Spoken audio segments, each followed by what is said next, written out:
Probably here because you want to know how to make this wallpaper, and I'm about to show you. So you're going to need to go to PixArt, which is this app. Then you have to click the draw button, find the stars, which I'm showing you right now. It's this one. You're going to want to go to that, change the size to about 41, and then this is self-explanatory. You're going to want to draw all over the screen with the stars. And then once you're done with that, you're going to save the photo. Make sure it's a square, by the way. Then you are going to go back, make it blank, save that square.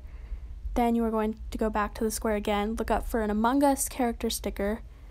Then you are going to use that, make it about the size of the square. After that, you're going to crop it to about the same size as the character. Sorry I'm going so fast. I'm trying to make this as quick as possible, but you're going to go to the Among Us character, crop it around just like that, and then you are going to save it. Next, you're going to go to the app CuteCut Pro or CuteCut. Then you're going to click New Movie. Name it Live Wallpaper so you can keep organized, and make it a portrait. Then make the wall background color black, and then you're going to add those stars you made in PixArt before. Then you're going to make the stars bigger than the whole video because it'll make sense in a minute, but you're going to make it bigger than the whole thing, fill up the screen with them. And then you are going to add a transition and make it, I'm pretty sure right out. Yeah, it's right out. And then you are going to add it in, use the blue arrows at the bottom to make it longer. And then you are going, so I put in a blank spot, so you're going to need to go back to your CuteCut projects and make a new one with the black screen that's landscape, and then add your little guy from PixArt that you made before, and then make him about the size of the screen. And then we are going to go in and add a custom transition. This is what's gonna make him spin. So what you're gonna do is you're gonna take the top right corner, and then you are going to spin him down about 2 or 3 times around so he gets enough spin. You're gonna make sure the little bar is at the end of the transition because this is where it's gonna go. Once you've got about enough spin, this is what it's gonna look like, a little fast. So you are going to click that little back button. I actually ended up redoing his spin because I wanted there to be one less. But after you get your satisfied thing, you're going to, you see those little bars, the little black ones with the white circle in the middle? Those change the length of it. So you're going to switch that to however long you want it so it makes it slower. So then I saved it to my camera roll, and then after I did that, I cropped it to around the size he was, because iPhones make it so you can crop the videos inside your gallery. And then I went back to the live wallpaper thing, added the little guy, and then I had to make him smaller, the size that I wanted him, obviously, so I did that here. So once you make him your desired size, you can play it so it looks like that. So obviously he didn't move forward like he's supposed to, so you're gonna go back, click him. This is where I was adding a custom transition to make him move all the way to the right side.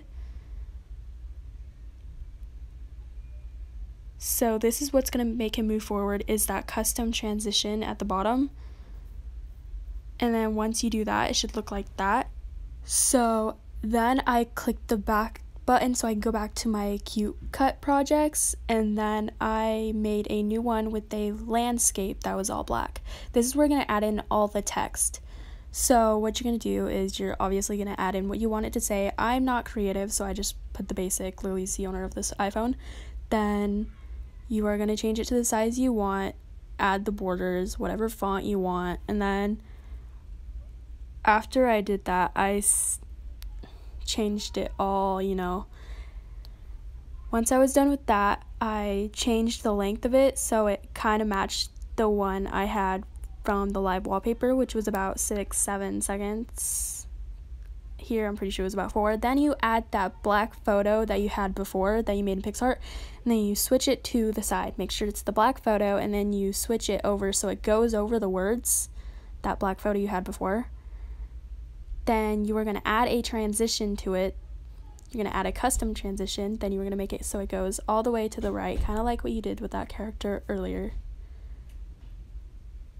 So as this is happening, this is a custom transition. This is what gives it the wipeout effect. I'm not sure, the reveal effect. I'm not sure what you're supposed to call it. But it should look like this. So you're going to save it to your gallery, and then you are going to crop around it like you did with that little guy we made earlier. Now this part's pretty self-explanatory. So once you do that, it should look like that, just small enough. And then you're going to save it, obviously, and then you're going to go back to the live wallpaper you had earlier, and you're going to add it. But you're going to make sure the words are before the little guy, so the little guy goes over the words. Then here is where I started making the words smaller, so it kind of matches the ratio of the smaller guy. And then it should look like this. So this is about where I started finishing. I just fixed up where the little guy was just a little bit so it would match more and be a little better. So this is about the end of the tutorial at this point, so really it should just look like this once you're here. Now, what I did to make it a live wallpaper was I went to the App Store, I downloaded this app called Live Wallpaper Maker. It's right here for you. Oh, into Live, same thing, but yeah. Overall, it should end up looking like this, and if you have questions, put them down below.